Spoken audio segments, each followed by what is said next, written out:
Welcome to the Widowed Mom Podcast, episode 232, Why Happiness Sometimes Feels Scary for Widows.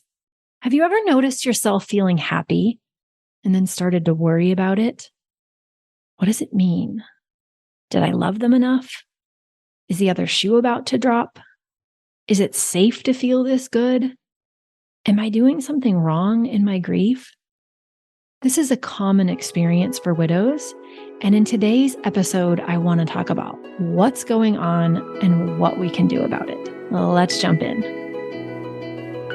Welcome to the Widowed Mom Podcast, the only podcast that offers a proven process to help you work through your grief, to grow, evolve, and create a future you can truly look forward to. Here's your host, Master Certified Life Coach, grief expert, widow, and mom, Krista St-Germain. Hey there, welcome to another episode of the podcast. I am so sad to take my Halloween decorations down.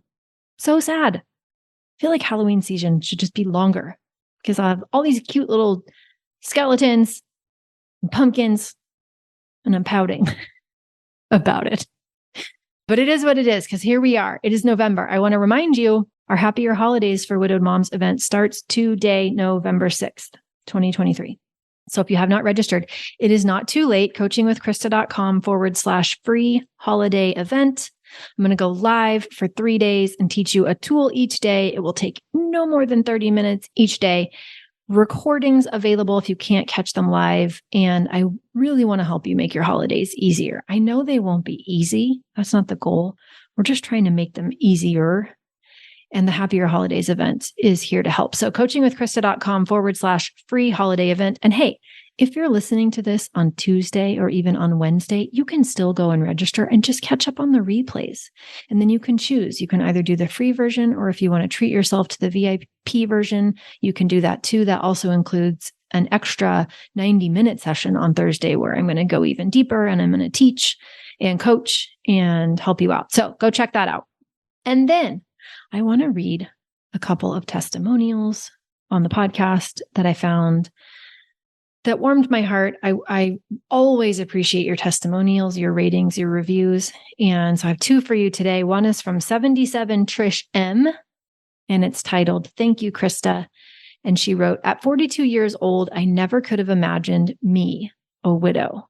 My husband passed away 7 weeks ago, and to say life has been hard these last 7 weeks would be a complete understatement, because there are no words that could ever fully describe what early grief looks or feels like. Maybe agony comes the closest.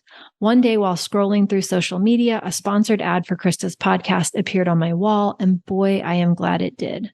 I've been listening to episodes recommended for me during this time of early grief.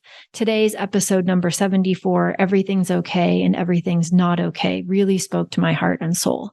I'm learning to live in the and this episode was a great reminder that as humans, we get the blessing of the and.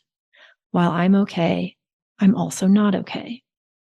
Krista, thank you for this beautiful reminder, and thank you for your podcast. I look forward to listening and gaining comfort and wisdom from someone who's also walked the path of a widow. It makes me feel just a little less alone. Trish, you are welcome. I'm so glad you found the podcast early in grief, and thank you so much for taking time to tell me that it's helping you. That means a lot to me. And then the second one I wanted to read is username DeathNigh101, and the title is "This is Not Your New Normal." Hearing Krista say, "Please don't settle for a life that's less than you deserve," was like having a life buoy thrown while I was sinking in the rough sea. After my husband died by suicide in April, Father's Day was crushing me and left me feeling hopeless. I came upon the podcast while desperately searching for others who would understand. After binge listening to hours of episodes, I signed up for coaching that next day. 2 months in, and I'm starting to see a path back. P.S. Relationship with your husband took a weight off my heart. That's one of the relationship with your husband or your significant other is one of the modules in Mom Goes On. So I think that's what she's referring to. So again, thank you for leaving ratings, leaving reviews. If you haven't left one, I would be so honored if you did. It really does mean a lot to me, and it's what helps people find this podcast. I don't know why the algorithms work the way that they do, but it really does matter when you leave a rating and a review. Okay, let's talk about why happiness sometimes feels scary for widows. Now, if you're in early grief, this might not be something you need to hear yet. It might not be happening for you yet, but actually I think there's value in you preparing yourself for it so that when it does, you will have an easier experience of it. And basically what that is just this weird feeling that we have when we're used to feeling bad and we notice ourselves feeling happy. And sometimes it happens in the moments where we feel a little glimmer of happiness. Sometimes it happens in the moments where we feel a sustained amount of happiness. Sometimes we just all of a sudden look back and go, I'm happier than I thought I would be. Is this okay? And it actually starts to feel scary. I had someone reach out to me in direct message, so I will not out her. She knows who she is. But in Mom Goes On, I had someone send me a direct message the other day inside of our community, and she was kind of worried. And she said, hey, I'm actually feeling really, really good about my life. And I feel like confident and I'm excited about my life. And I still don't wish he would have died, but we're doing really well. I'm doing really well. And I'm kind of worried about that. Like, is it okay? Am I doing it right? Am I like delusional? Is this going to last? Like, I'm hesitant, was her concern too. Like, she was hesitant to allow it to be good. She was not trusting that good was okay, that happiness was okay. Like, maybe she's doing something wrong. Maybe it's not going to last. So it happens differently for different people. It's definitely happened to me many times. So that's why I want to talk about it. I did another episode of the podcast, was kind of similar. So if this resonates with you, you might go and listen to the one I did called Upper Limit Problems. This one is a little bit different, but same general idea. So if you like this one, you'll like that one. Gay Hendricks wrote a book called The Big Leap. Highly recommend this book. And in Mr. Hendricks's book, he refers to this idea of a happiness set point. And I think this is a very useful way of thinking about it, right? It's almost like we have this kind of thermostat. We have this level of happiness that we're just used to. We have this level of emotion that we are used to. When you lose your person, very often, you were used to something, for the most part, not always, that felt better than what it feels like to lose your person. And so depending on how long you are feeling sad and lonely and grief and longing and yearning and all the things, despair, again, it's different for every person, but you kind of get used to it. Like, you kind of get used to the temperature of the water and it becomes what you're familiar with. And almost like a thermostat adjusts the temperature according to a top and a bottom setting, right? It's almost like our body has a way of doing the same, sensing the same, such that when we get happier than we're used to being, than our current happiness set point is set at, it doesn't feel good. It feels weird. It feels foreign. We don't trust it. And then unconsciously, because of that, we actually might do things that diminish our happiness. Some would call this self-sabotage. I have mixed feelings about that term. We might actually unintentionally bring our levels of happiness down by stressing out about them, by becoming anxious about them. So I think it's an important thing to be aware of.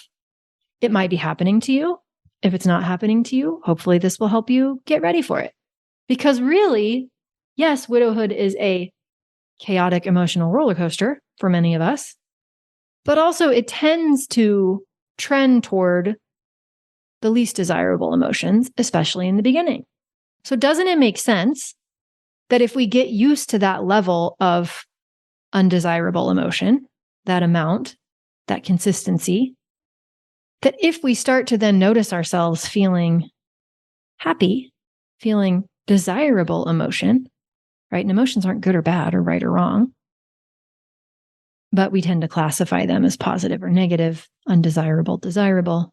So however we classify them, when you're feeling the ones that you're inclined to not look forward to or like on a regular basis, and you feel one that you do like, it's very unfamiliar, very foreign. And when you live in a world that has ridiculous rules about grief, has taught us ideas like if we don't feel bad for a certain amount of time, or we don't feel bad enough for a certain amount of time, it means we didn't love them enough, or it means that we're forgetting them, or it means that we're avoiding our grief, or it means that we're basically doing grief wrong, or we weren't a good spouse. And heaven forbid, other people might actually agree with those thoughts in our mind. Then we start to feel guilty about it. Maybe this means something. Or even if we don't feel guilty about it, if we don't know that the reason we're feeling good is because of what we're thinking, and we haven't done that long enough that we believe in our ability to do it on repeat, of course we're going to feel fear. We're going to not trust it. And we might have the sense that it's getting too good and the other shoe is going to drop. Which, P.S., I still don't know. What is the other shoe? Can somebody tell me, where did this saying come from? The other shoe is going to drop. If you know the history on that, let me know. I could probably Google it, but I bet y'all will tell me faster. The other shoe's not going to drop, right? It's just made up. It's not actually a thing.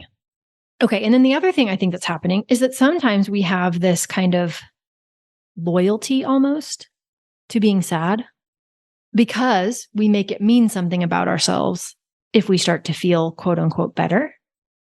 So all these things are happening, which diminish our ability to enjoy the happiness we're experiencing and keep us wanting to revert back to that set point that actually doesn't feel great.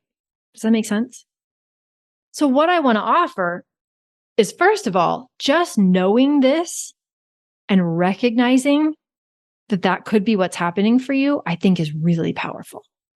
Because if you're just at the effect of it, if it's just happening to you, then you feel powerless. Not only do you feel scared, but you feel powerless. If you're kind of like, oh, I think this might be a happiness set point issue. This could be kind of an upper limit for me. This could be the part where my brain has gotten used to a certain amount of uncomfortable emotion. And so because I'm experiencing some desirable emotion, I'm not quite sure I can trust that. This is the part where my fear brain tells me that the other shoe is going to drop. But what if the other shoe is just made up? What if I've done nothing wrong because this is happening, and also this is what it is? It's just kind of like why in fMRIs, it's been studied that if you are experiencing an emotion and simply you label the emotion, you give it a name, that the part of your brain that senses fear actually chills out a little bit. And that can be seen in an fMRI.